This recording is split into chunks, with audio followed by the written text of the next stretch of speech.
আসসালামু আলাইকুম।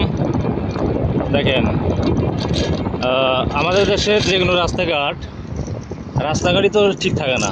আর এটা সামান্য জঙ্গলের ভিতর সাইড সুইট দেয়া এই সমস্ত রাস্তাঘাট থাকে সুন্দর। এটা হলো পার্কের ভিতরে। তো এত সুন্দর রাস্তা করছে এরা, যা ভাষা প্রকাশ করে না। সৌন্দর্য আসলে মানুষ বিভিন্ন কান্ট্রিতে সৌন্দর্য করে দেখা যায়। তো এইভাবে মানুষ আসলে এই জায়গা দিয়ে অনেক মানুষ আসে দেখতে, বেড়াইতে।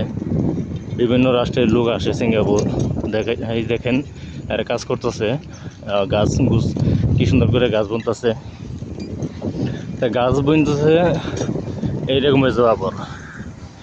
এই দেশে একটা নীতি ভালো কি, গাছ যেগুলো বুনকো এই গাছগুলো অতি তাড়াতাড়ি বড় জায়গা, অতি তাড়াতাড়ি।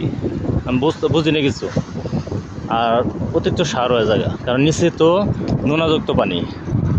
এই কারণে গাছ গুছিলি এই সমস্ত গাছ খুবই এত তাড়াতাড়ি বড় হয়। এই যে এই গাছগুলো এই সামনে আমি দেখছি ছোট্ট করে। আমার মনে হয় যে 4 বছর নাই এই গাছটা বড় হয়েছে গা। এই জন্য গাছ আসছিল না ইন্ডিয়া 3-4 বছরের মধ্যে গাছ দেখে কীরকম হয়ে যাবে এগুলা। 3-4 বছরের মধ্যে ইন্ডিয়া আসছিল না। তো তাও আমার এই ভিডিওটা যদি অবশ্যই ভালো লাগে শেয়ার কমেন্ট লাইক দিবেন ইনশাল্লাহ, এই কামনাই করি। আপনারা সবাই ভালো থাকেন, সুস্থ থাকেন। আসসালামু আলাইকুম।